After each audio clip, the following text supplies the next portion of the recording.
Selamat pagi Bapak Ibu Saudara, Salam. Kita bersyukur hari ini Tuhan kembali mengundang kita untuk boleh beribadah bersama-sama dengan Dia.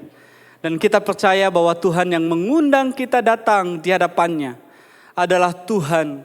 Dia adalah Allah yang maha mulia, maha kudus, dan maha besar. Oleh sebab itu Bapak Ibu Saudara, mari kita persiapkan hati kita untuk datang beribadah di hadapan Allah yang maha mulia dan maha kudus. Mari kita bangkit berdiri bersama, kita mengambil waktu teduh sejenak untuk mempersiapkan hati kita untuk datang beribadah di hadapan Tuhan.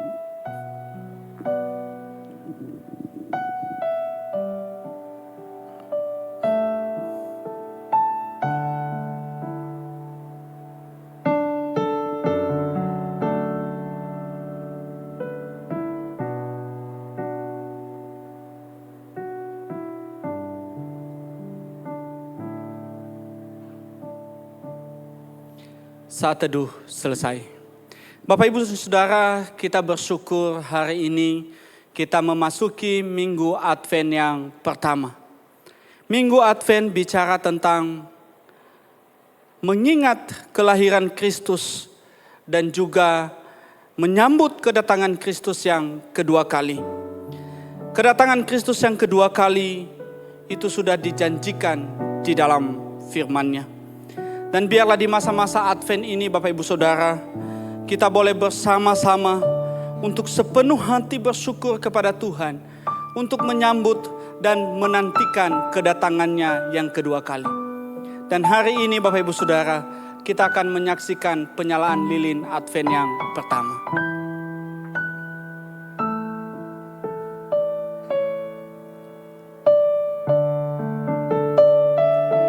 Kelahiran Kristus itu tidak terjadi secara tiba-tiba, tetapi itu sudah direncanakan oleh Allah seperti yang disampaikan oleh para nabinya. Dan mereka menubuatkan dengan berkata, sebab itu Tuhan sendirilah yang akan memberikan kepadamu suatu pertanda. Sesungguhnya seorang perempuan muda mengandung dan akan melahirkan seorang anak laki-laki, dan ia akan menamakan dia Immanuel. Bapak, Ibu, dan Saudara, biarlah di masa-masa Advent ini kita boleh sungguh-sungguh mempersiapkan hati kita untuk mengingat kelahiran Kristus itu dan untuk menyambut Dia di dalam kedatangannya yang kedua kali. Dan biarlah hati kita boleh terus bersyukur kepada Tuhan, dan Dialah satu-satunya Allah yang sungguh-sungguh kita puji, kita sembah. Biarlah mulut kita penuh dengan pujian kepada Allah Sang Kristus yang telah lahir itu. Tuhan, Kaulah pengharapanku. Tuhan, Kaulah pengharapanku. Ku percaya hanya kepadamu, Yesus Allah perlindunganku. Engkau yang selalu ku puji. Tuhan, Kaulah pengharapanku.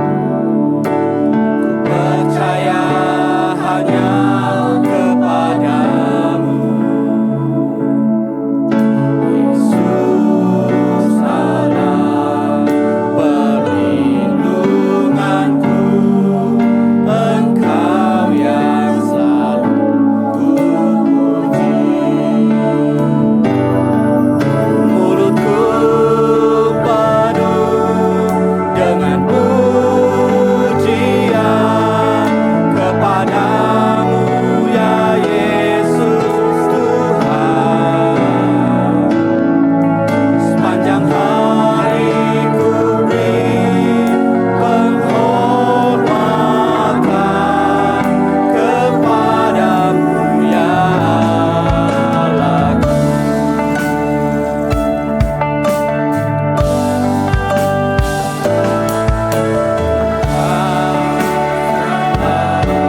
kagum kepada Allah Sang Kristus yang telah lahir itu.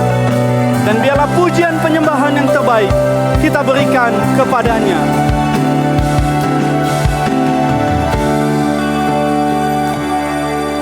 Kagum hormat akan Engkau, ku kagum hormat akan Engkau.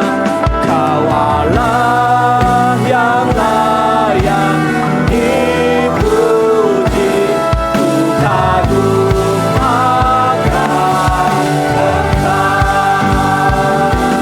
Ku kagum hormat akan Engkau, ku kagum hormat akan Engkau. Kau Allah yang layak dipuji, ku kagum akan Engkau. Kau Allah yang layak dipuji, ku kagum akan Engkau. Sungguh kami kagum kepadamu ya Tuhan, atas apa yang Tuhan sudah kerjakan di dalam kehidupan kami. Kami sungguh kagum karena Engkau Allah yang maha besar di dalam kerajaan surga, rela datang ke dunia di dalam rupa Kristus untuk menjumpai setiap kami manusia-manusia yang hina ini. Tuhan, terima kasih. Kami datang di hadapan-Mu saat ini karena kami menyadari Engkau yang telah mengundang kami untuk beribadah di hadapan-Mu. Dan kami sadar Tuhan, Engkau adalah Allah yang maha kudus, Engkau Allah yang maha mulia, Engkau Allah yang maha besar. Siapakah yang bisa datang di hadapan-Mu? Adalah orang yang hidupnya benar di hadapan Tuhan. Oleh sebab itu Tuhan, kami datang merendahkan diri, memohon kepadamu. Biarlah Engkau melayakkan setiap kami. Sehingga hari ini setiap kami yang datang di hadapan Tuhan, kami memuji dan mengagungkan Engkau. Kami akan menaikkan puji-pujian untuk meninggikan nama-Mu. Karena kami percaya Tuhan, Engkau hadir di tengah-tengah kami. Dan kami mohon, biarlah Engkau yang bertata di atas setiap pujian kami. Dan biar nama Tuhan saja yang disenangkan di sepanjang ibadah kami. Kami serahkan ke dalam tangan-Mu ibadah KU2 ini. Kami mohon Tuhan, Engkau saja yang kami muliakan. Dalam nama Tuhan Yesus kami berdoa dan mengucap syukur. Amin. Silakan duduk Bapak Ibu Saudara. Kita bersyukur sekali lagi Kristus yang telah lahir itu memberikan kita kesempatan untuk datang kepadanya, merendahkan diri, untuk terbuka di hadapannya, mengaku segala dosa dan kesalahan kita. Sebab Tuhan sendiri yang berkata kepada kita, ketika kita mengaku dosa, maka Dia Allah mengasihani kita. Seperti firman-Nya di dalam Mazmur 52 ayat 3, 4 dan 11 berbunyi demikian. Kasihanilah aku, ya Allah, menurut kasih setiamu. Hapuskanlah pelanggaranku menurut rahmat-Mu yang besar. Bersihkanlah aku seluruhnya dari kesalahanku dan tahirkanlah aku dari dosaku. Sembunyikanlah wajah-Mu terhadap dosaku. Hapuskanlah segala kesalahanku. Biarlah seruan pemazmur ini boleh menjadi seruan setiap kita yang hari ini datang mengaku dosa di hadapan Tuhan.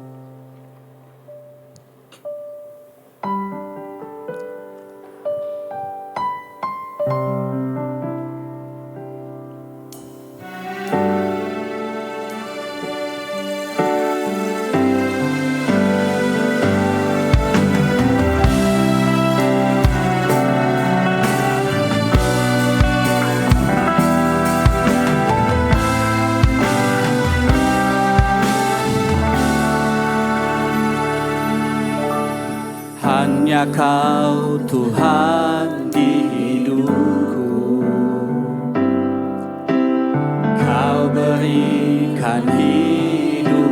baru. Darah-Mu menyucikan, pulihkan hatiku. Ku nyatakan Kaulah segalanya. Engkaulah sumber pengharapan. Kuasa-Mu sanggup menyembuhkan. Jiwaku pun berserah hanya kepada-Mu. Yesus, Kaulah segalanya. Karena salib-Mu ku hidup, karena salib-Mu ku menang. Engkau yang berkuasa, sanggup untuk melakukan mujizat-Mu. Karena salib-Mu ku hidup, karena salib-Mu ku menang. Engkau yang berkuasa, sanggup untuk melakukan mujizat-Mu di hidupku.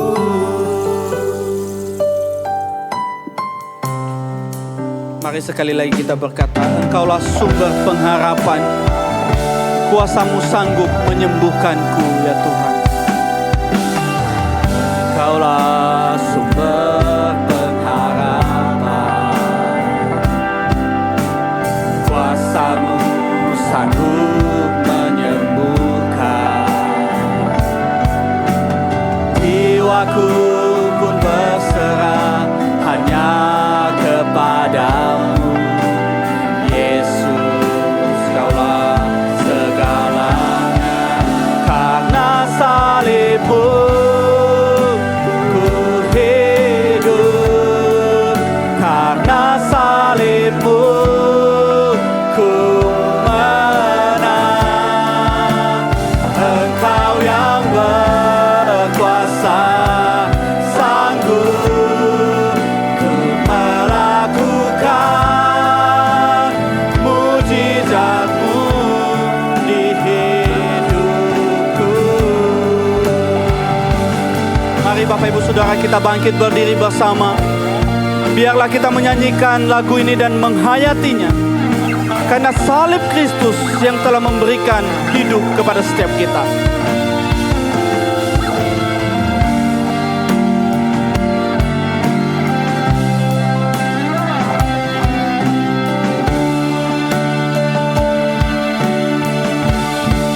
Karena salib-Mu ku hidup, karena salib-Mu ku menang. Engkau yang berkuasa, sanggup untuk melakukan mujizat-Mu. Karena salib-Mu ku hidup, karena salib-Mu ku menang. Engkau yang berkuasa, sanggup untuk melakukan mujizat-Mu di hidupku. Melakukan mujizat-Mu di hidupku. Terima kasih Tuhan, karena Engkau telah melakukan mujizat terbesar di dalam setiap hidup kami. Engkau telah menyatakan karya-Mu yang besar kepada setiap kami. Sehingga kami yang adalah orang-orang berdosa, orang-orang yang hina, Engkau kasihi, Engkau temukan kami, dan Engkau berikan pengharapan kepada kami. Engkau berikan pengampunan dosa kepada kami. Terima kasih Tuhan, karena Engkau telah menebus kami dari segala dosa kami. Tuhan, terima kasih, terima kasih. Hari ini Tuhan, kami merendahkan diri datang di hadapan. Kami rindu Engkau menilik setiap hati kami. Kalau Tuhan menemukan ada hati yang tidak berkenan di hadapan Tuhan, hati yang penuh dengan dosa, hati yang penuh dengan dendam, hati yang penuh dengan amarah, kebencian, Tuhan ampuni kami.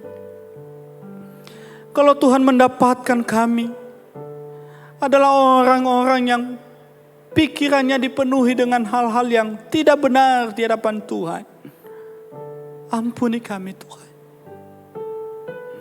Kalau Tuhan menemukan mulut kami, sering kami pakai untuk menghina orang lain, memfitnah orang lain, mencaci maki orang lain, Tuhan ampuni kami. Karena kami sadar Tuhan, tidak ada hal yang kami bisa sembunyikan di hadapan, karena kami terbuka di hadapan. Di masa-masa minggu Advent ini ya Tuhan, kami memohon belas kasih-Mu. Sehingga di masa-masa penantian ini, kami boleh terus menjaga kekudusan kami. Kami boleh terus mempersiapkan hati kami untuk menyambut dan merayakan kelahiran-Mu.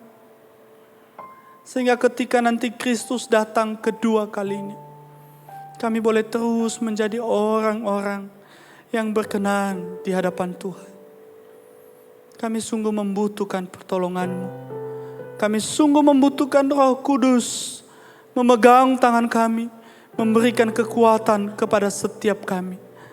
Sehingga ketika kami menjalani hari demi hari, kami boleh terus hidup seperti yang Tuhan kehendaki. Kami boleh semakin serupa dengan Kristus yang lahir itu. Terima kasih Tuhan. Kami menaikkan syukur kami untuk pengampunan dosa yang Tuhan berikan kepada kami. Dan kami menaikkan syukur kami untuk keselamatan yang Tuhan sudah anugerahkan kepada setiap kami.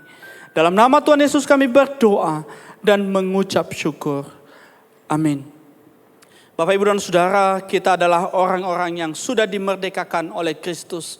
Karena Kristus telah mencurahkan darahnya di atas kayu salib, yang memberikan pengampunan dosa kepada kita dan yang memerdekakan kita. Seperti firman-Nya di dalam Roma pasal 8 ayat 1-2 yang berbunyi demikian. Demikianlah sekarang tidak ada penghukuman bagi mereka yang ada di dalam Kristus. Roh yang memberi hidup telah memerdekakan kamu dan Kristus dalam Kristus dari hukum dosa dan hukum maut. Biarlah ini menjadi berita sukacita kepada setiap kita. Dan biarlah kita boleh bersuka di hadapan Tuhan. Karena kita adalah orang-orang yang dimerdekakan oleh Kristus. Mari bersuka di hadapan Tuhan. Bersyukurlah kepada Tuhan sebab Ia baik.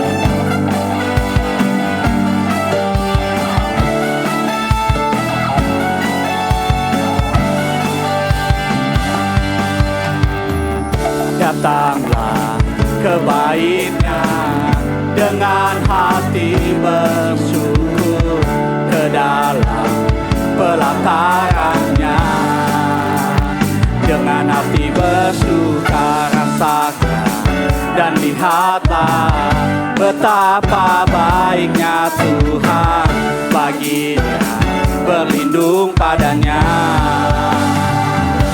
Akan bersorak-sorak, akan bersorak-sorak, bersyukurlah kepada Tuhan, sebab Dia baik, bahwasanya untuk selamanya kasih setia-Nya.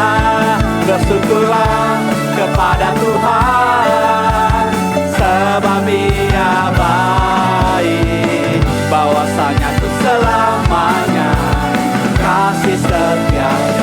Mari lebih bersyukur. bersukacita, kita bernyanyi di hadapan Tuhan, memuji, menyembah Dia. Datanglah ke bait-Nya dengan hati bersyukur, ke dalam pelataran-Nya hati bersuka rasakan, dan lihatlah betapa baiknya Tuhan, bagi Dia berlindung padanya. Akan bersorak-sorak, akan bersorak-sorak, bersyukurlah kepada Tuhan. Amin.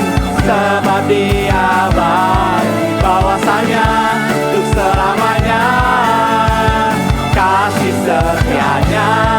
Bersyukurlah kepada Tuhan, sebab Dia baik, bahwasanya untuk selamanya kasih setia. Biarlah kita terus bersyukur kepada Tuhan, sebab Dia baik bagi setiap kita.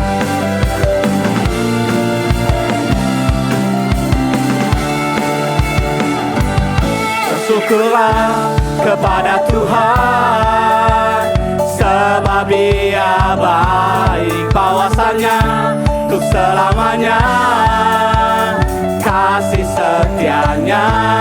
Bersyukurlah kepada Tuhan, sebab Dia baik, bahwasanya untuk selamanya kasih setia. Bersyukurlah kepada Tuhan, bersyukurlah kepada Tuhan, sebab Dia baik, bahwasanya untuk selamanya kasih setia-Nya. Bersyukurlah kepada Tuhan, sebab Dia baik, bahwasanya untuk selamanya kasih setia-Nya. Bahwasanya untuk selamanya, bahwasanya untuk selamanya, bahwasanya untuk selamanya kasih setia-Nya. Puji Tuhan. Kita bersyukur punya Allah yang hebat, dan biarlah Dia yang terus kita puji dalam hidup kita. Saat ini Bapak Ibu Saudara, kita akan kembali mengikrarkan iman kita seturut dengan pengakuan iman rasuli. Pengakuan iman rasuli. Kepada Allah Bapa yang Maha Kuasa, Khalik langit dan bumi, dan kepada Yesus Kristus Anaknya yang kandung dari Roh Kudus, lahir dari anak darah Maria, yang menderita sengsara di bawah pemerintahan Pontius Pilatus, disalibkan, mati, pada hari yang ketiga bangkit pula dari antara orang mati, naik ke surga, duduk di sebelah kanan Allah Bapa yang Maha Kuasa, dan dari sana Ia akan datang untuk menghakimi hidup dan yang mati. Aku percaya kepada Roh Kudus, gereja yang kudus dan am, persekutuan orang kudus, pengampunan dosa, kebangkitan tubuh, dan hidup yang kekal. Amin. Silakan duduk Bapak Ibu Saudara. Bapak Ibu dan Saudara, Tuhan kita bukanlah Tuhan yang jauh di sana, tapi Tuhan kita adalah Allah yang senantiasa bersama dengan kita. Dan Dia adalah gembala kita yang baik. Dia senantiasa menjaga dan memelihara kita. Dia menuntun kita, bukan hanya mencukupkan yang kita butuhkan, tapi Dia menuntun kita, mengarahkan kita ke jalan yang benar. Dia senantiasa berbicara kepada kita setiap saat. Dan hari ini, gembala yang baik itu kembali mau berbicara kepada setiap kita. Mari persiapkan hati kita untuk mendengarkan suara Sang Gembala yang baik itu.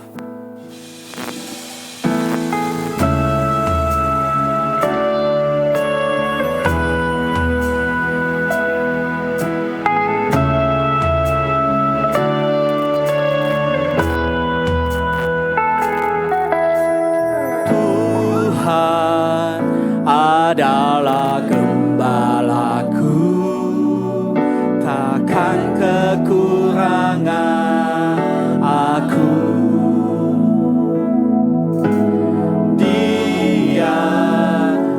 membaringkan aku di padang yang berumput hijau.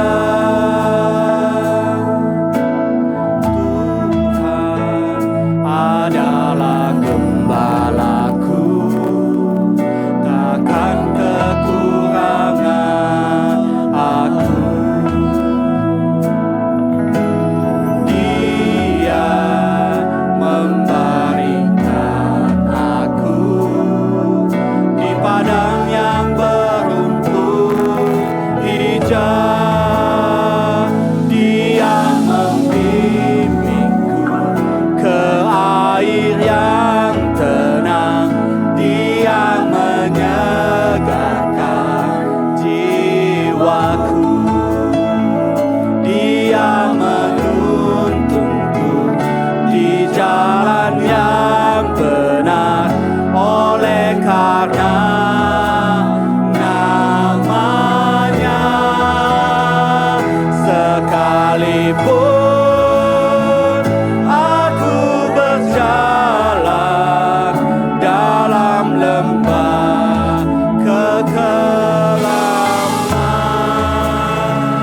Mari Bapak Ibu Saudara kita bangkit berdiri bersama.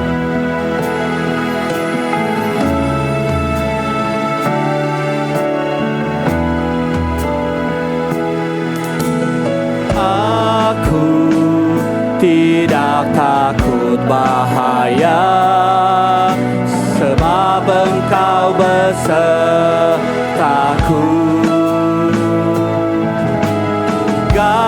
Gadamu dan tongkatmu, itulah yang menghibur aku. Dia membimbingku ke air yang tenang.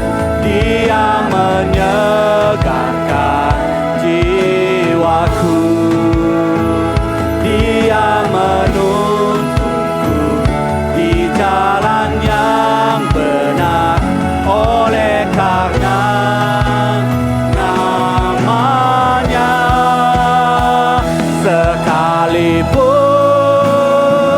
aku berjalan dalam lembah kekelaman, Dia membimbingku ke air yang tenang. Dia menyegarkan jiwaku. Dia menuntunku di jalan yang benar, oleh karena namanya. Sekalipun aku berjalan dalam lembah kekelaman, sekalipun aku berjalan dalam lembah kekelaman.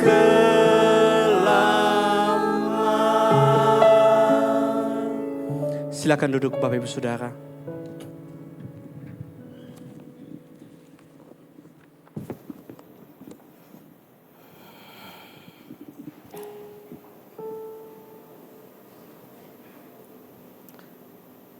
Nama saya Bimo. Saya Presiden Direktur sebuah perusahaan besar berkaliber internasional. Saya memiliki ribuan karyawan dan semuanya saya yang kendalikan. Kalau saya bilang A, semua harus menurut A. Mereka pikir saya adalah pemimpin yang hebat, ya, powerful. Mereka sering datang sama saya, orang-orang juga sering datang sama saya untuk minta nasihat, minta keputusan. Jadi mereka menunggu ujangan dari saya. Ya, setiap kalimat yang keluar dari mulut saya selalu mereka jadikan arah. Setiap hari saya selalu mengecek perusahaan saya. Nah, saya cek satu persatu. Target tercapai. Bonus cair. Perusahaan tumbuh. Karyawan bahagia sepertinya. Ya. Dan saya pikir Tuhan Yesus pasti bangga sama saya. Karena saya bisa menjadi gembala. Ya, mereka pikir saya adalah gembala bagi mereka. Ya, gembala modern, bos. Gembala modern. Pakai jas, bukan pakai jubah. Ya. Tapi entah kenapa belakangan ini terasa hampa, terasa kosong.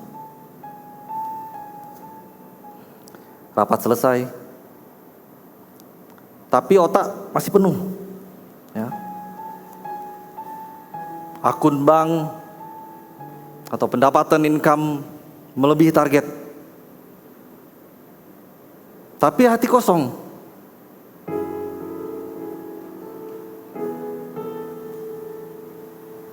Saya berpikir saya adalah gembala yang benar, tapi tersesat. Bisa mengendalikan orang, tapi tersesat. Pada suatu malam, saya terbangun sekitar jam 2 pagi.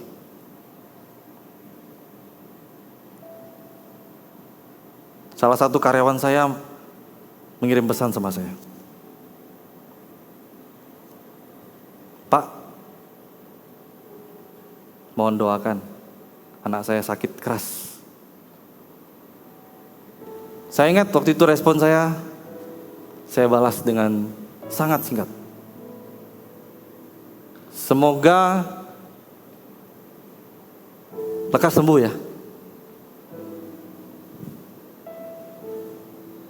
Lalu saya berpikir, saya sadar. Saya seorang presiden direktur yang punya income yang sangat besar, tapi tidak bisa memberikan apa-apa. Saya bisa memberikan gaji kepada karyawan-karyawan saya,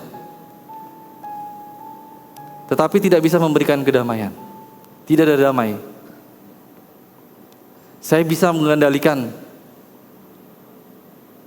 mengatur pekerjaan, tapi tidak bisa menuntun hati manusia.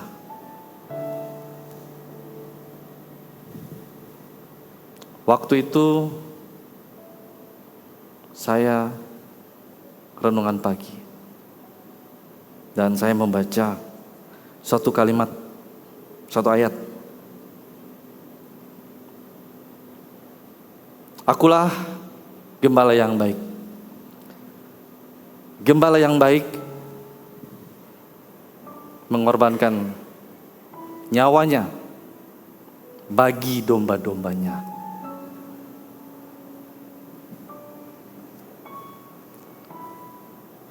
Lalu saya terdiam cukup lama, bahkan sangat lama.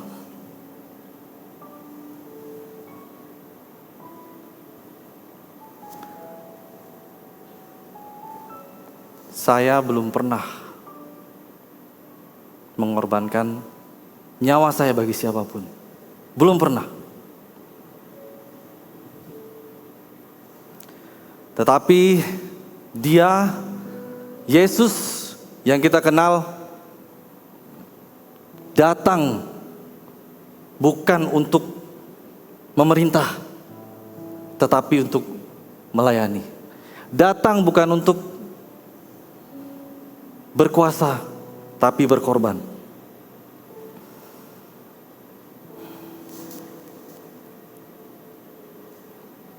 Sejak saat itu, saya berhenti berusaha menjadi gembala yang sombong.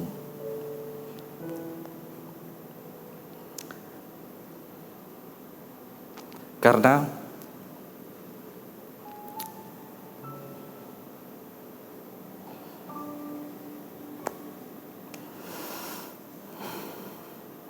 gembala yang sebenarnya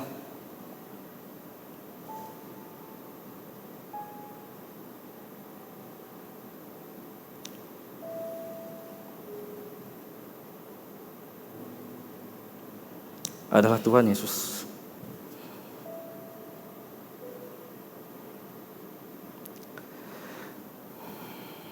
Sekarang, kalau saya ditanya,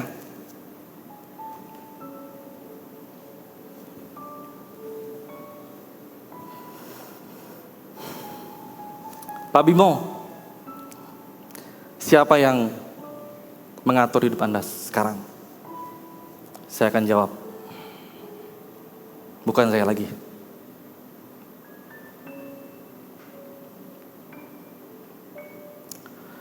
Tapi adalah gembala saya, dan bersyukurlah gembala saya tidak pernah salah.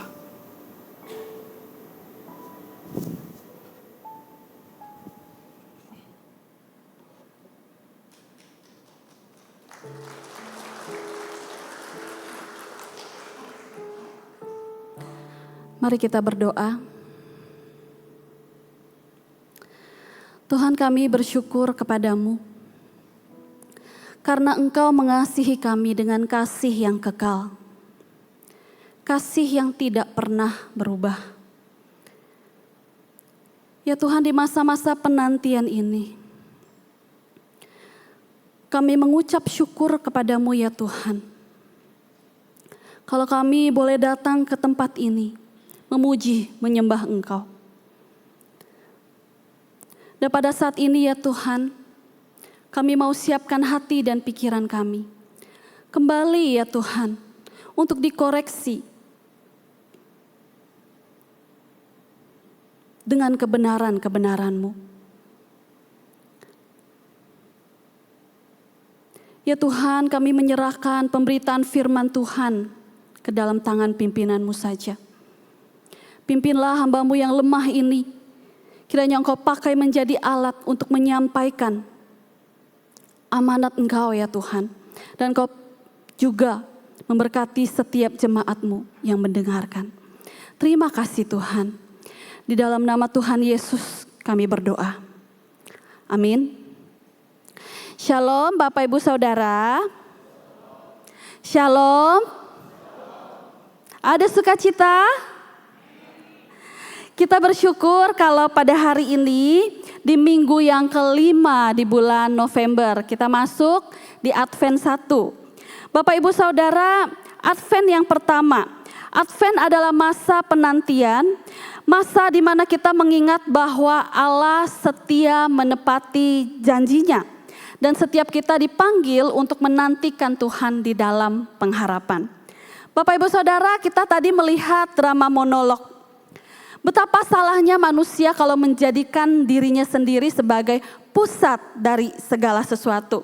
Karena realitanya kita manusia adalah makhluk yang lemah yang membutuhkan seorang gembala. Oleh karena itu mari kita bersama-sama pada hari ini membuka hati, mendengarkan perkataan Yesus sendiri yang menyatakan siapa dia dan apa yang membedakan dia daripada gembala-gembala yang lain. Kalau 2 minggu lalu kita udah dengar tentang Yesus yang mengatakan akulah roti hidup. Yang artinya Yesus tahu kelaparan yang kita alami, yaitu adalah kelaparan rohani yang hanya bisa diisi oleh Yesus saja. Dan minggu lalu kita juga sudah belajar tentang Yesus yang mengatakan akulah pintu. Yang artinya satu-satunya jalan keselamatan hanya ada pada Tuhan Yesus Kristus. Dan hari ini mari kita bersama-sama membuka Yohanes pasal 10 ayatnya yang ke-11 sampai yang ke-19.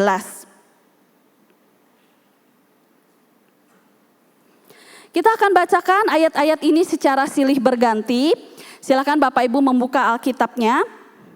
Saya akan bacakan ayat 11, Bapak Ibu 12, demikian seterusnya di ayat yang ke-19 kita akan bacakan bersama-sama. Akulah gembala yang baik. Gembala yang baik memberikan nyawanya bagi domba-dombanya.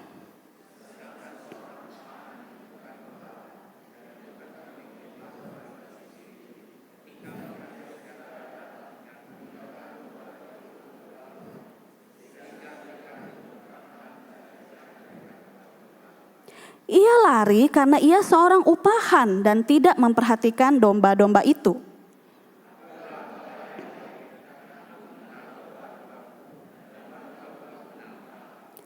Sama seperti Bapa mengenal aku dan aku mengenal Bapa dan aku memberikan nyawaku bagi domba-dombaku.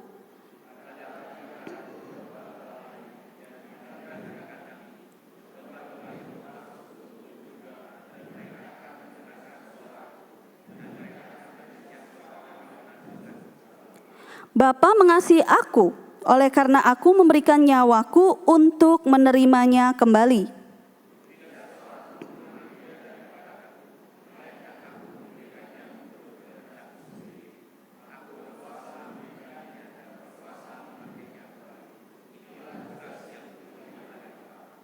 Bersama-sama, maka timbullah pula pertentangan di antara orang-orang Yahudi karena perkataan itu.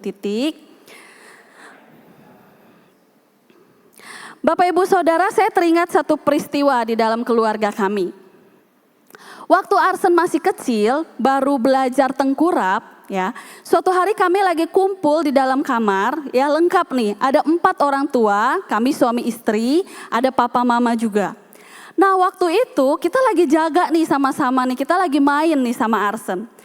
Nah tiba-tiba papinya Arsen bilang, lihat laptop nggak? Aku mau pakai nih. Wah ketika dengar gitu dia langsung nyari-nyari nih di mana laptop nih, cari-cari. Di seluruh kamar nggak ada. Dan kita 3 orang lainnya ikutan tuh sibuk nyari, ya kita cari laptop di mana. Tiba-tiba Arsen nangis.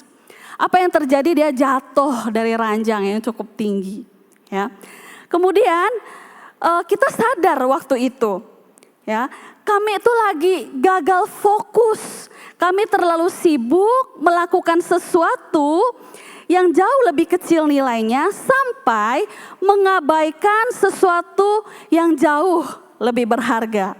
Lagi gagal fokus. Nah Bapak Ibu Saudara ya, hal seperti ini banyak terjadi di dalam kehidupan.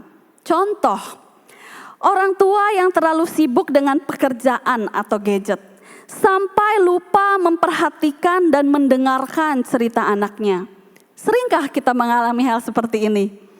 Ya, ada pelajar atau mahasiswa yang karena terlalu terobsesi dengan nilai, terlalu terobsesi dapat ranking, maka dia merasakan stres. Dia nggak bisa menikmati proses belajarnya. Ya, ada lagi pelayan Tuhan yang terlalu fokus sama struktur acara, sehingga dia lupa nilai pelayanan atau esensi pelayanan yang sebenarnya, yaitu memenangkan jiwa-jiwa dan mengasihi.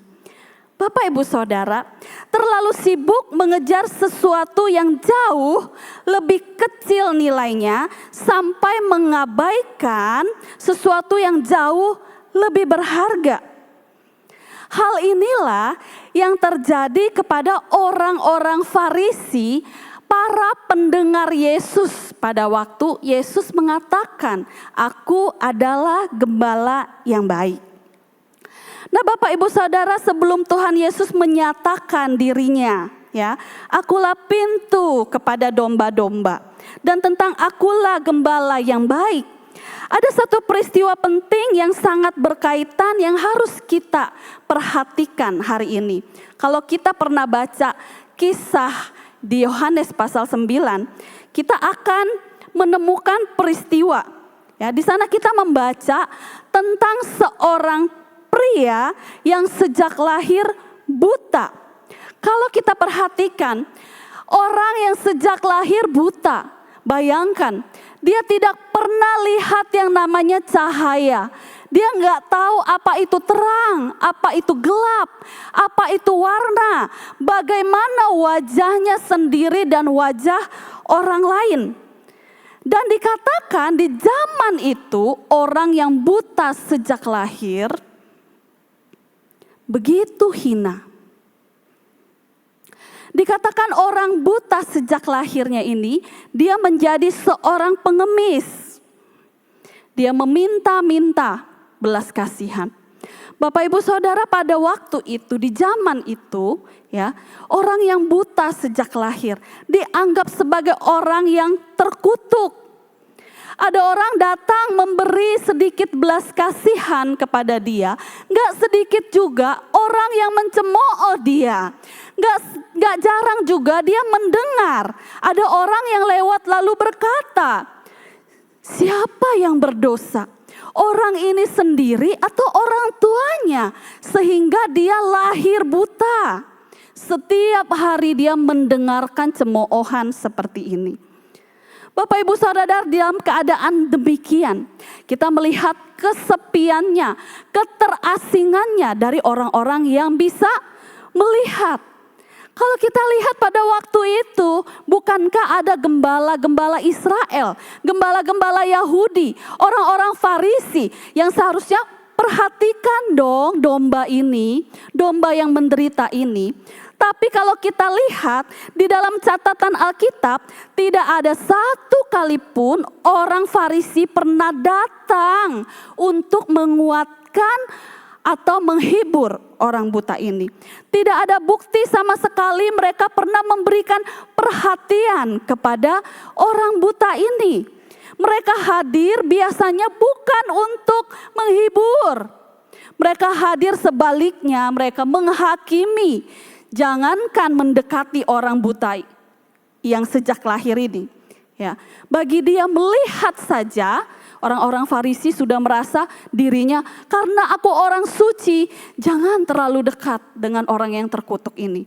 Bayangkan keterasingan orang buta yang sejak lahir ini. Tapi kisah ini kemudian dilanjutkan. Suatu hari Yesus datang kepada orang buta ini. Kita lihat inisiatif Yesus yang menghampiri orang buta ini. Dia hampiri orang buta ini, murid-muridnya ngomong omongan yang sama. Murid-muridnya tanya gimana? Guru, siapa yang berdosa? Dia sendiri atau orang tuanya sehingga dia lahir buta. Tapi dikatakan Tuhan Yesus menjawab murid-murid dengan jawaban yang tidak terduga. Bukan dia dan bukan orang tuanya, tapi supaya pekerjaan-pekerjaan Allah dinyatakan di dalam dia. Bapak Ibu Saudara, pada waktu itu Tuhan Yesus berusaha mematahkan pikiran rohani yang sempit, ya, bahwa semata-mata orang menderita itu karena dosa-dosa yang dilakukan oleh orang tersebut. Ya. Di sini Yesus mau menegaskan bahwa Allah bisa mengubah penderitaan menjadi suatu keindahan.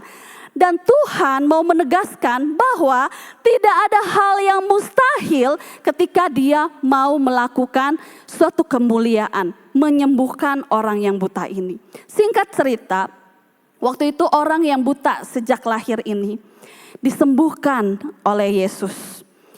Nah, disinilah satu sikap yang mengejutkan terjadi. Boro-boro orang-orang Farisi ini kemudian bersuka cita atau memuliakan Allah. Orang Farisi justru mencurigai. Dia suruh datang orang yang sembuh itu. Dia interogasi dengan kata-kata penghakiman. Siapa yang sembuhkan kamu? Kenapa kamu disembuhkan di hari Sabat? Pasti yang menyembuhkan kamu ini adalah orang berdosa. Ya, demikian juga dipanggil orang tua dari si buta ini. Tapi orang tua si buta ini gak berani ngomong apa-apa. Pada waktu itu, di konteks pada saat itu, orang-orang sudah mengenal tentang Yesus.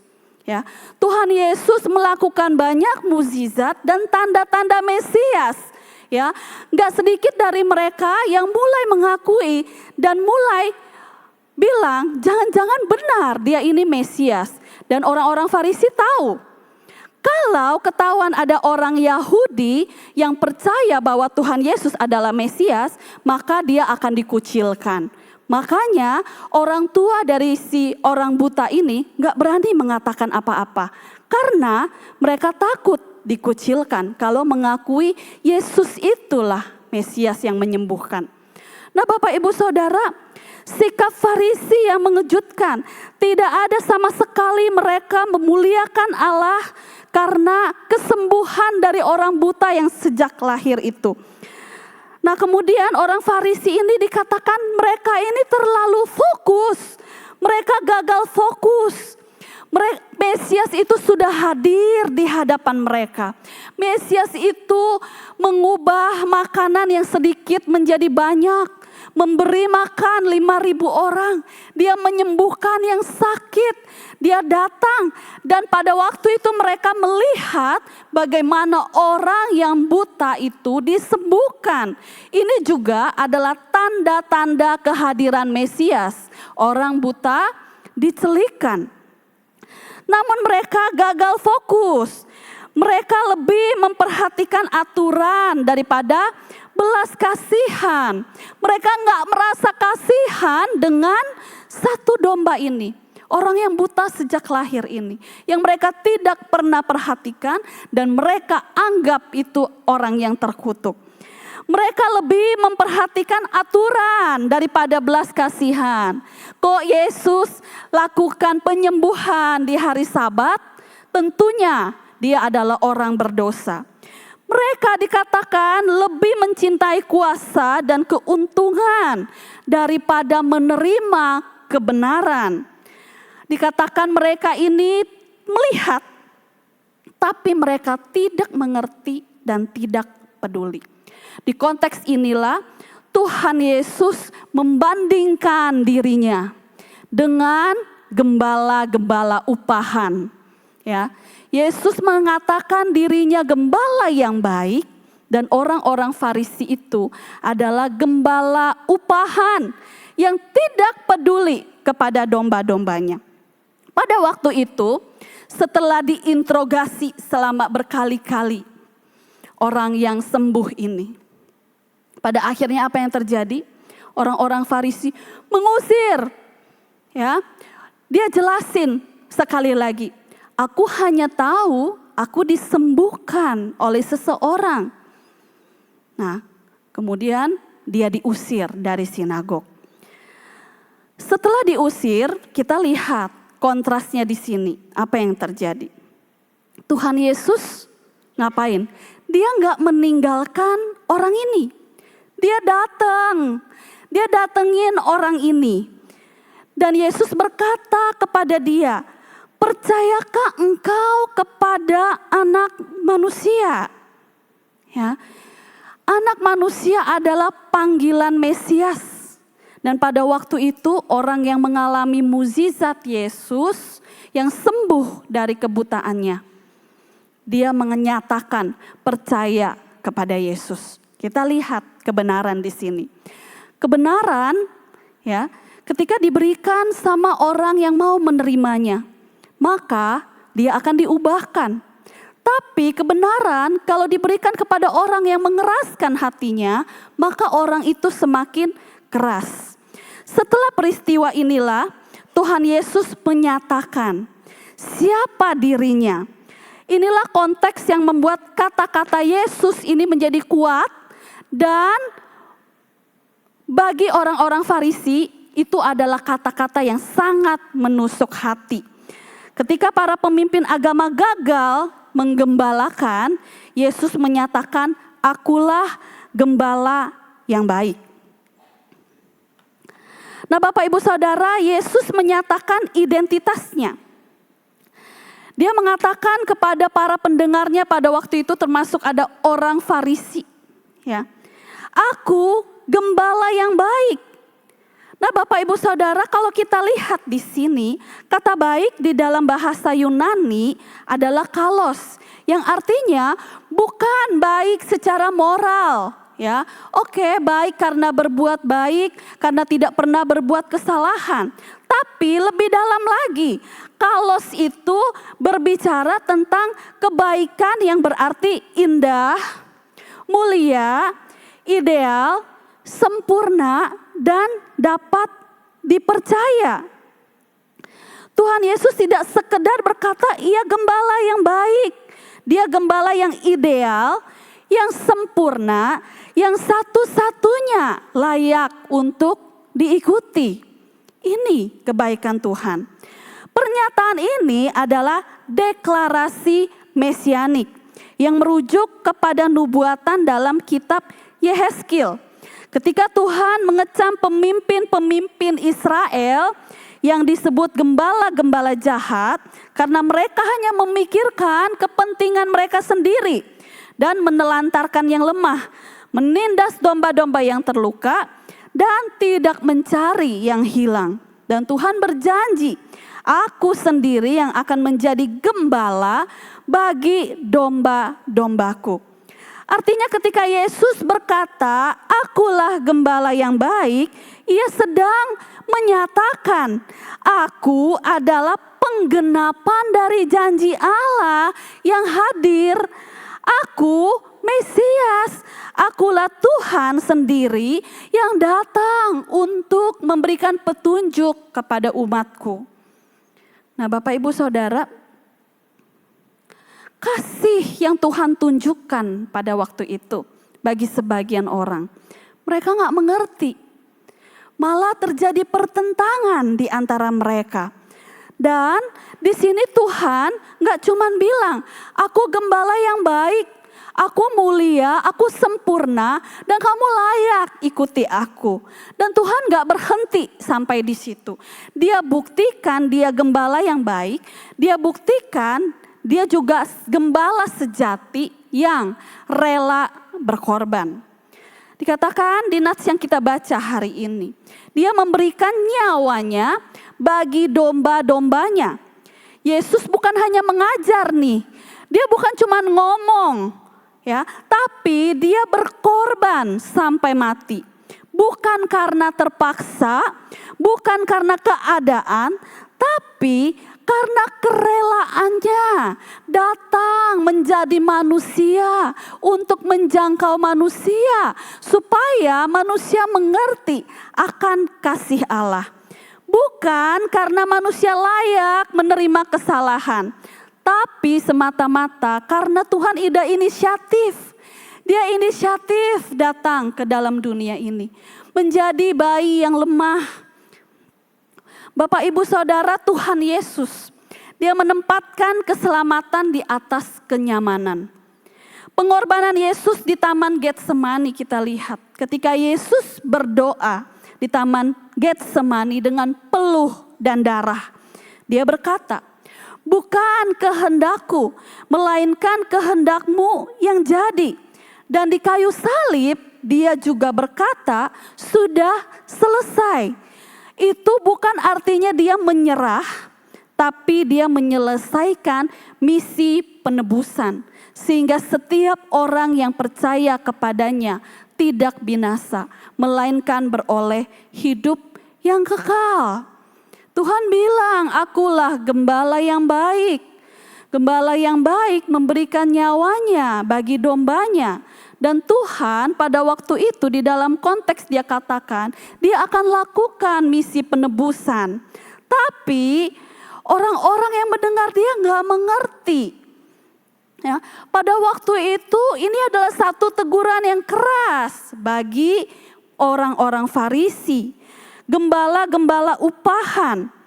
Tuhan Yesus juga bilang, gembala upahan melarikan diri ketika serigala datang. Upahan tidak peduli sama domba-domba. Yang penting dirinya aman, namanya baik, kenyamanannya terjaga. Ya, Tuhan bilang gembala upahan adalah gambaran pemimpin atau pelayan palsu Yang Tuhan maksudkan yaitu orang-orang Farisi yang mengeraskan hatinya sekalipun melihat perbuatan-perbuatan yang Tuhan Yesus sudah lakukan di hari-hari sebelumnya. Bapak, Ibu, Saudara, apakah kita mengenal kasih yang demikian? Apakah kita benar-benar mengalami kasih Yesus yang demikian, yang mengubahkan hidup kita? Tuhan Yesus juga mengatakan, Dia adalah gembala yang mengenal domba-dombanya. Tuhan Yesus berkata, Dia kenal dombanya satu persatu. Di dalam bahasa Alkitab ada kata ginosko, yang berarti hubungan yang dalam, hubungan yang pribadi dan penuh kasih. Tuhan Yesus tahu hati orang-orang Farisi pada waktu itu. Tuhan Yesus tahu bagaimana si orang buta yang disembuhkan ini hatinya sudah begitu tulus percaya kepada Tuhan. Sampai pada hari ini Tuhan Yesus juga mengenal setiap kita satu persatu. Apa yang kita perbuat, sisi-sisi gelap kita, pribadi kita, karakter kita, Tuhan tahu. Dia nyatakan, aku mengenal domba-dombaku. Dan yang lebih membuat orang-orang Israel ini, orang-orang Farisi ini lebih terkejut, Tuhan Yesus katakan apa? Ada domba-domba lain yang bukan dari kandang ini. Nah, Bapak Ibu Saudara, kita harus mengerti bahwa ini adalah pernyataan misi global Yesus. Bahwa Ia datang bukan hanya untuk orang Israel, tapi untuk semua bangsa, semua latar belakang, semua usia, semua kelompok, semua etnis dan ras. Kemudian dilanjutkan, terjadilah pertentangan di antara orang Farisi. Saya kembali menekankan di sini. Kenapa bisa terjadi pertentangan di antara orang Farisi? Kembali lagi, kebenaran menuntut dua respon. Respon yang pertama, ketika kebenaran itu diterima, maka orang menjadi berubah dan percaya. Tapi respon yang kedua, ketika kebenaran itu dinyatakan dan orang ini menolaknya, maka hatinya menjadi semakin keras. Bapak, Ibu, Saudara, di sini Tuhan Yesus jelas mengatakan kepada orang-orang Farisi, aku adalah gembala yang baik. Aku datang memperhatikan mereka yang lemah. Berbeda dengan gembala-gembala upahan, orang-orang Farisi yang sama sekali tidak menghibur, tidak menggembalakan domba yang hilang, domba yang terluka. Nah, Bapak, Ibu, Saudara, mari pada saat ini kita datang kepada Tuhan. Kita pikirkan ulang tentang perkataan Yesus.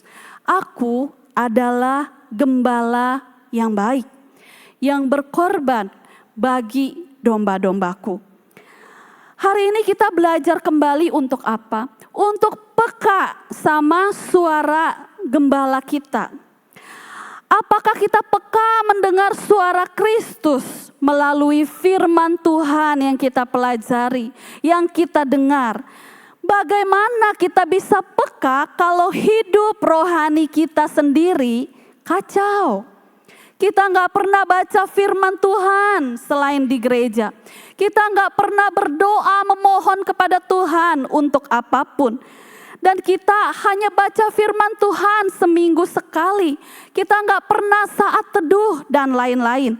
Nah, Bapak, Ibu, Saudara, gimana kita bisa peka sama suara gembala kita, sama suara kebenaran itu? Kalau kita gak pernah mau berusaha untuk belajar menata kerohanian kita sendiri menjadi benar. Bapak, Ibu, Saudara, mungkin selama ini kita berkomitmen kepada Tuhan. Tuhan, aku ingin mesbah keluarga. Aku ingin keluargaku setiap malam datang berdoa kepadamu, memohon kepadamu, memuji Engkau. Mungkin selama ini kita berkomitmen, setiap bangun pagi aku mau baca satu ayat dan aku mau berdoa memuliakan Tuhan, menyerahkan hari-hariku kepada Tuhan. Mungkin kita berkomitmen selama ini, kita mau baca satu hari satu pasal Alkitab. Supaya rohaniku lebih baik, supaya aku bisa lebih peka sama firman Tuhan, sama suara gembalaku. Bapak Ibu Saudara, bagaimana kita bisa peka kalau kita nggak mengusahakan diri kita untuk peka mendengar suara gembala kita. Bapak Ibu Saudara, hari ini kita juga belajar bahwa Tuhan Yesus tidak hanya menyertai kita, tidak hanya memimpin dan berkorban. Di saat hidup kita tahu ya, di dalam kehidupan kita ada kekecewaan, ada kepahitan, ada konflik, ada hubungan yang renggang, ada sakit penyakit, ada kesulitan ekonomi. Bapak Ibu Saudara, Tuhan mau bilang, aku adalah gembala yang baik, yang siap datang kepadamu. Tapi pertanyaannya Bapak Ibu Saudara, kita kenal gak gembala kita yang benar-benar mengasihi kita itu? Apakah selama ini kita mengerti tentang kasih Tuhan itu yang mengubahkan kita? Atau kita lebih banyak gak bersyukur, kita lebih banyak bersungut-sungut di dalam hidup ini? Hari ini Tuhan mau kita belajar, Dia menyertai kita dan Dia mau kita datang kepadanya. Kita juga belajar hari ini, sudahkah gereja kita menjadi cermin gembala yang baik? Sudahkah gereja menerima semua orang? Sudahkah gereja kita menjadi gereja yang di dalamnya tidak ada perpecahan, tidak ada kubu-kubuan, dan tidak ada favoritisme? Sudahkah gereja kita menjadi tempat yang aman bagi generasi muda? Sudahkah gereja kita membuka diri bagi semua perbedaan latar belakang ekonomi dan sosial? Tadi Tuhan menyatakan kepada kita, ada padaku domba-domba lain, yang artinya gereja harus membuka diri bagi semua perbedaan latar belakang. Sudahkah gereja kita menjadi cerminan gembala yang baik, yang bisa menjadi berkat bagi masyarakat kita? Nah Bapak Ibu Saudara, mari kita pikirkan ulang refleksi kita pada pagi hari ini. Dari tadi kita udah dengar, aku adalah gembala yang baik. Tapi adakah kita meresponi kasih itu dengan hidup benar di hadapan Tuhan? Adakah kita meresponi kasih itu dengan menjadi cerminan gembala yang baik? Bapak Ibu Saudara, sudahkah kita pribadi lepas pribadi menjadi cerminan seperti gembala yang baik di dalam keluarga? Sudahkah papa mama menjadi papa mama yang hadir, yang sabar dan siap untuk mendengarkan?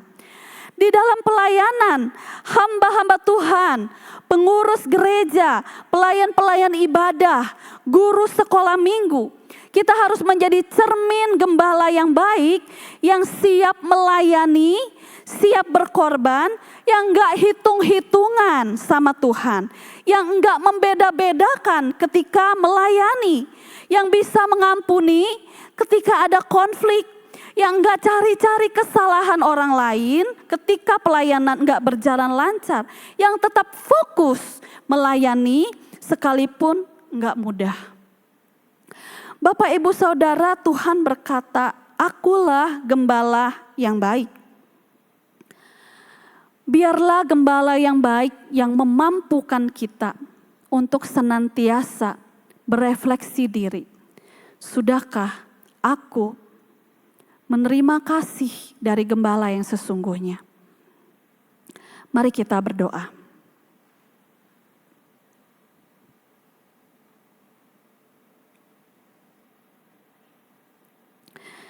Ya Tuhan, kami datang kepadamu.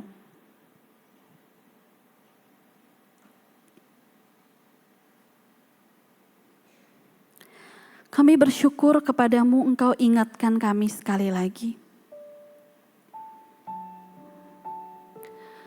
Tuhan, Engkau mengasihi kami. Engkau adalah Allah yang berinisiatif datang untuk menyelamatkan kami.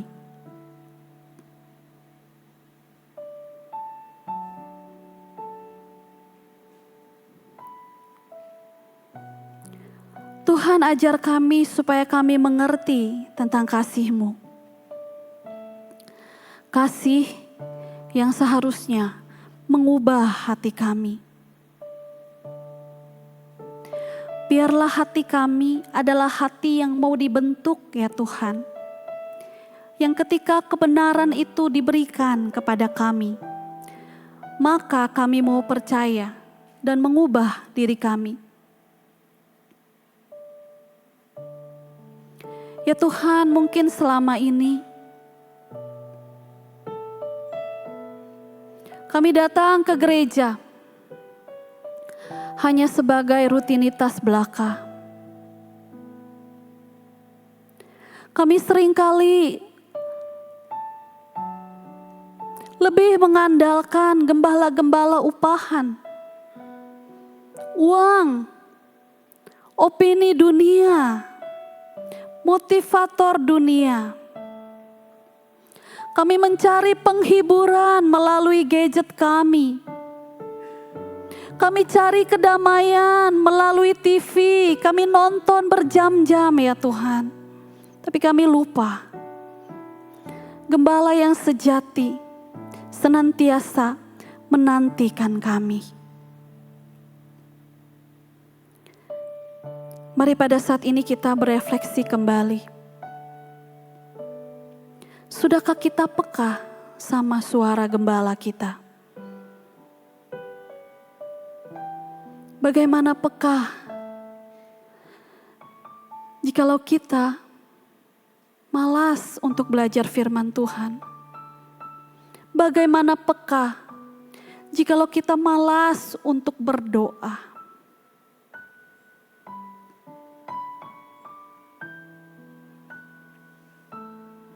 Adakah hati kita adalah hati yang mau dibentuk oleh Tuhan?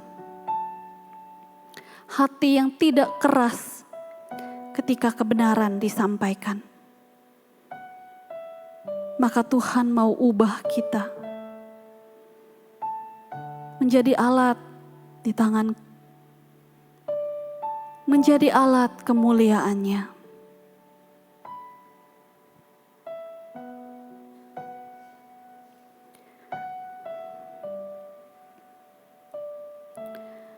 Ya Tuhan, kami bersyukur kepadamu ketika Engkau menyatakan dirimu, akulah gembala yang baik,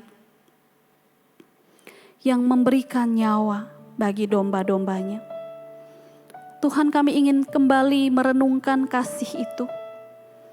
Kiranya pada saat ini kami datang kembali kepadamu ya Tuhan. Jikalau selama ini kami banyak tidak melakukan kehendak-Mu, kami lebih banyak melakukan kehendak-kehendak kami sendiri. Kami datang kepadamu ya Tuhan, kebenaran-Mu mengubahkan hati kami.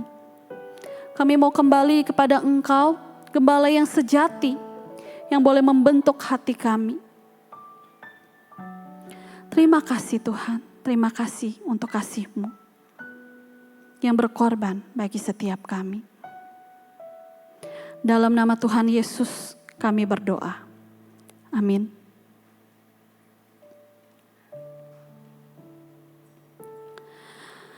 Bapak Ibu Saudara, di minggu Advent yang pertama ini sampai di minggu Advent berikut-berikutnya, panitia Natal ada menyediakan satu kartu. Kartu ini untuk apa Bapak Ibu Saudara?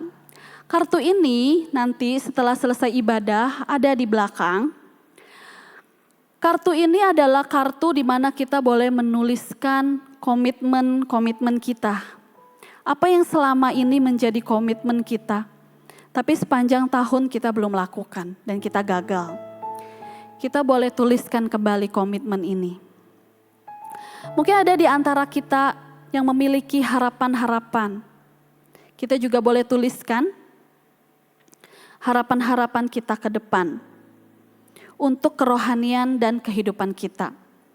Selain itu, kita juga boleh menuliskan pergumulan kita. Setelah dituliskan, silakan masukkan ke keranjang yang ada di bawah dekat pohon itu. Nah, Bapak Ibu Saudara, saya harap kartu ini tidak menjadi rutinitas Natal yang kita lewatkan begitu saja. Tapi kita boleh ambil, kita boleh doakan, dan kita tuliskan apa komitmen yang mau kita lakukan bagi Tuhan. Terima kasih.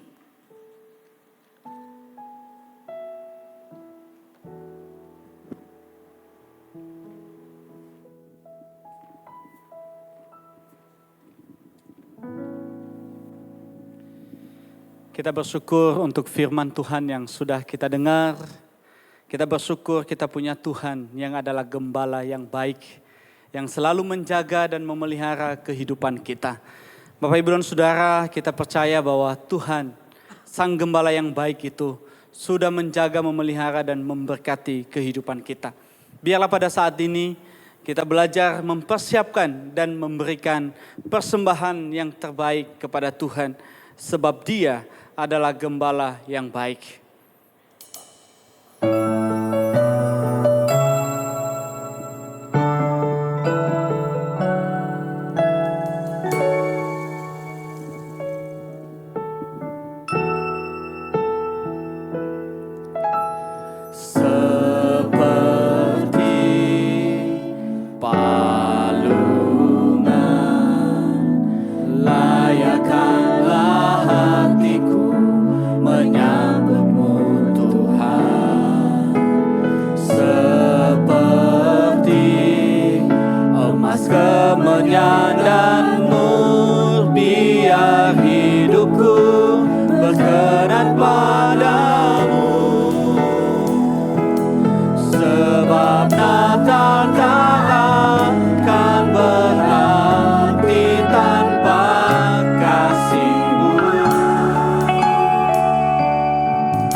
Paduan suara sudah ku bernyanyi, kemuliaan di tempat maha tinggi, dan damai sejahtera di antara manusia yang hidupnya berkenan kepadamu. Mari Bapak Ibu Saudara, kita bangkit berdiri bersama. Sebab Natal tak akan berarti tanpa kasih-Mu. Lahir di hatiku hanya bersama-Mu, Yesus, ku rasakan selalu. Indahnya Natal di hatiku, sebab Natal tak akan berarti tanpa kasih-Mu. Lahir di hatiku hanya bersama-Mu, Yesus, ku rasakan selalu. Indahnya Natal di hatiku, hanya bersama-Mu, Yesus, ku rasakan selalu. Indahnya Natal di hatiku. Kami bersyukur ya Tuhan, Engkau telah hadir di tengah-tengah dunia ini, menemukan setiap kami. Dan biarlah Kristus itu juga bertata di dalam hati kami, sehingga hidup kami boleh terus menjadi hidup yang menyukakan hati Tuhan. Kami bersyukur Tuhan untuk setiap berkat yang Tuhan berikan kepada kami. Kami bersyukur karena Engkau senantiasa memelihara kehidupan kami. Dan kami bersyukur Tuhan karena Engkau mencukupkan segala yang kami butuhkan. Dan kami hari ini Tuhan datang di hadapan Tuhan, memberikan persembahan. Dan biarlah persembahan yang kami berikan ini boleh menjadi persembahan yang menyukakan hati Tuhan. Dan terlebih persembahan ini boleh dipakai dalam pelayanan di tempat ini. Kami berdoa Tuhan, biarlah Engkau yang memberkati setiap kami yang datang di hadapan-Mu hari ini. Dan kami juga berdoa Tuhan, biarlah bukan hanya materi saja yang kami persembahkan di hadapan Tuhan, tapi biarlah hati kami, hidup kami juga kami persembahkan kepada Tuhan. Kami berdoa Tuhan, biarlah Engkau yang boleh terus memakai hidup kami untuk menjadi alat-Mu yang mulia. Terima kasih Tuhan, terima kasih. Dalam nama Tuhan Yesus kami berdoa dan mengucap syukur. Amin. Silakan duduk Bapak Ibu Saudara, kita akan mendengarkan warta gerejawi. Shalom Bapak Ibu Saudara. Shalom. Kita bersyukur hari ini boleh sama-sama beribadah. Terima kasih buat penginjil Wulan dan juga saudara-saudara kita yang boleh melayani dalam ibadah KU2. Tuhan Yesus memberkati. Saudara-saudara, apakah di tengah-tengah ibadah kita ada jemaat yang pertama kali hadir? Kalau ada boleh acungkan tangan supaya kami boleh kenal. Ada?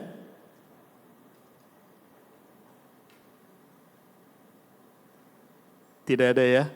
Ya, tapi kita bersyukur kita boleh sama-sama beribadah kepada Tuhan. Bolehkah hari ini kita sama-sama bangkit berdiri, saudara? Berdiri sebentar. Minggu lalu saya katakan Yoni Chen Hao, tapi hari ini saya mau ajak kita belajar satu kata, saudara. Yo Yesus Chen Hao, ada Yesus Kristus sangat baik. Mari kita salaman satu, katakan yang lain. Yo Yesus Chen Hao. Saudara, betul saudara, Yo Yesus Chen Hao, karena Dia adalah Sang Gembala kita yang baik.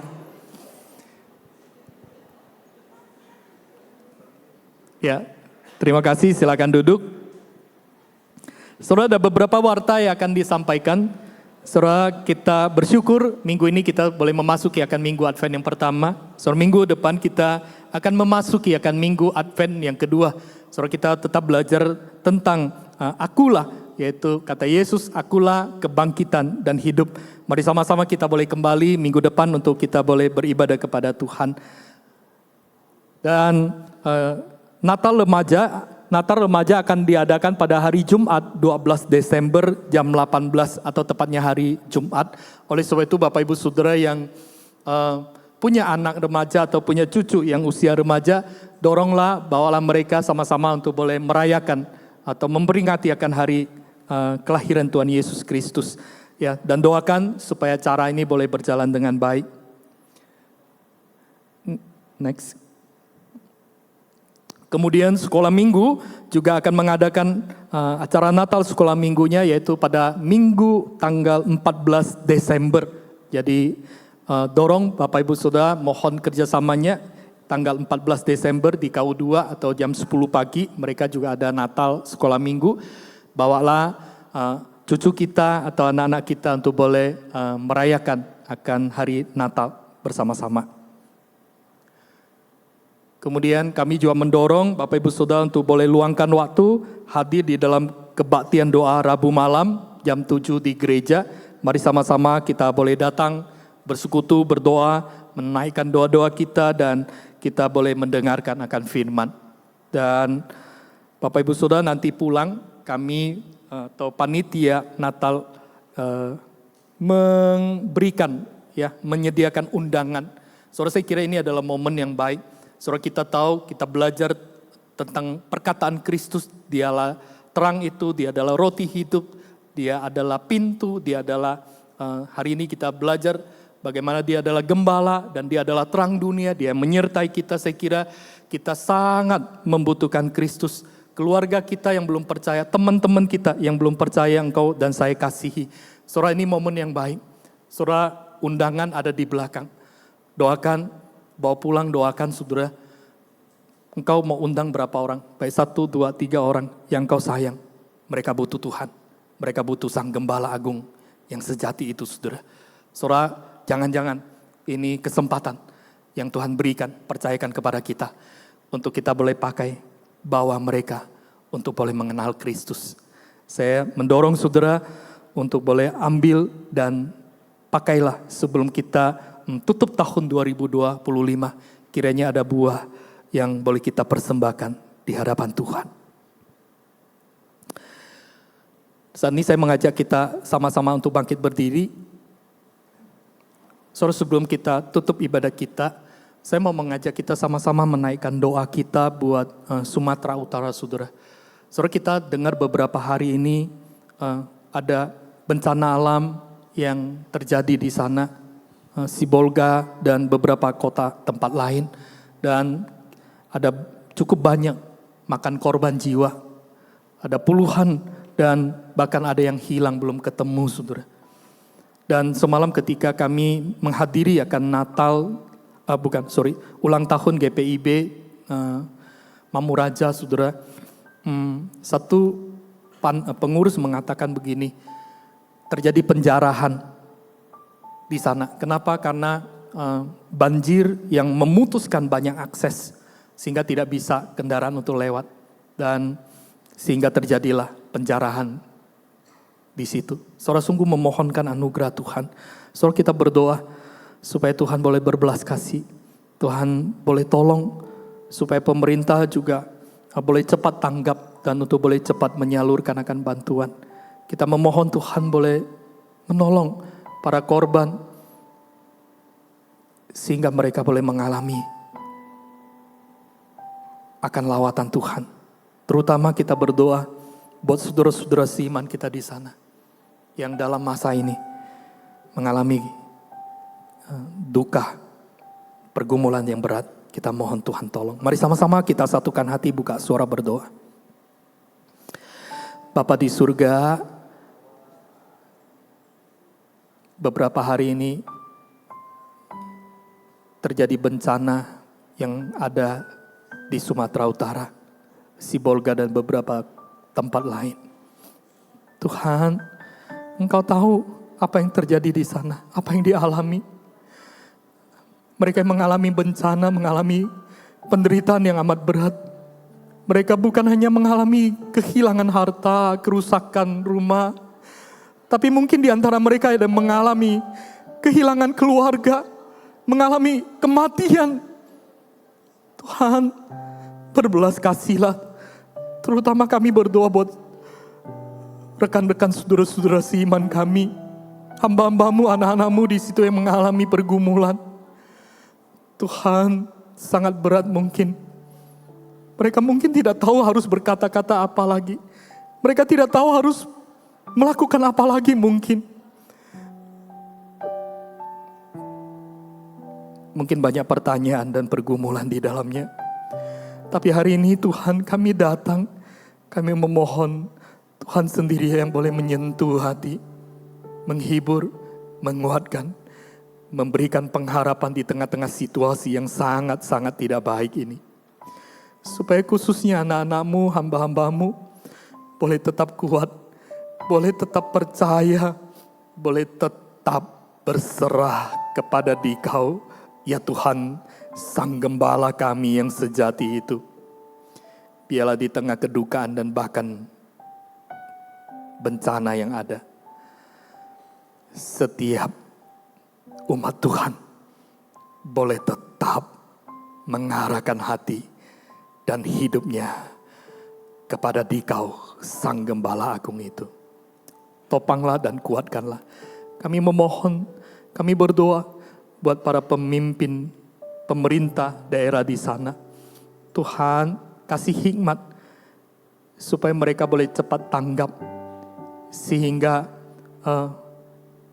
boleh menolong untuk boleh menyuplai akan makanan-makanan yang diperlukan oleh mereka dalam waktu ini.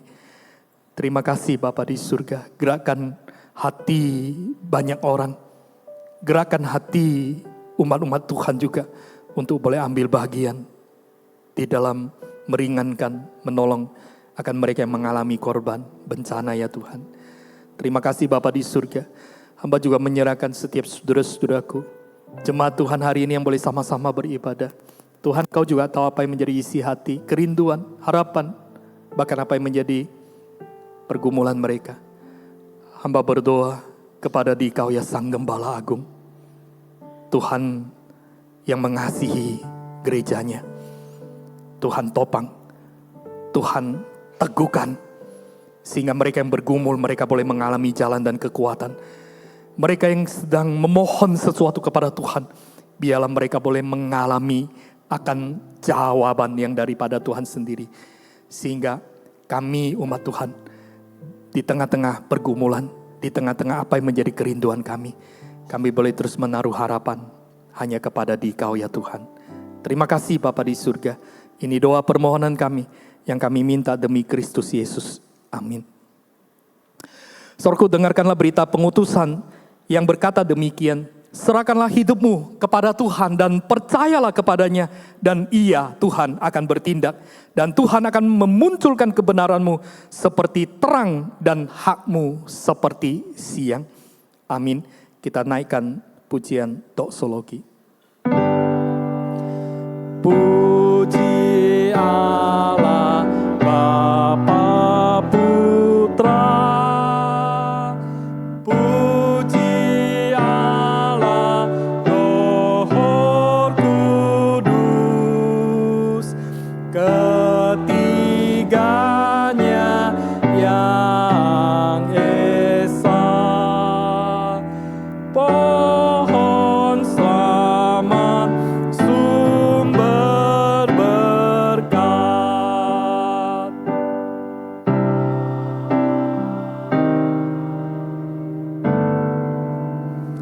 Bapak Ibu Saudara yang kukasihi dalam kasih Tuhan, arahkanlah hatimu kepada Tuhan dan terimalah berkat Tuhan. Kiranya kasih sayang, kasih yang tidak berkesudahan dari Allah Bapa kita, anugerah keselamatan, damai sejahtera dari Tuhan kita Yesus Kristus, pimpinan, penghiburan, persekutuan, penyertaan dari arah Roh Kudus, menyertai akan setiap kita dari saat ini, bahkan sampai selama-lamanya. Amin.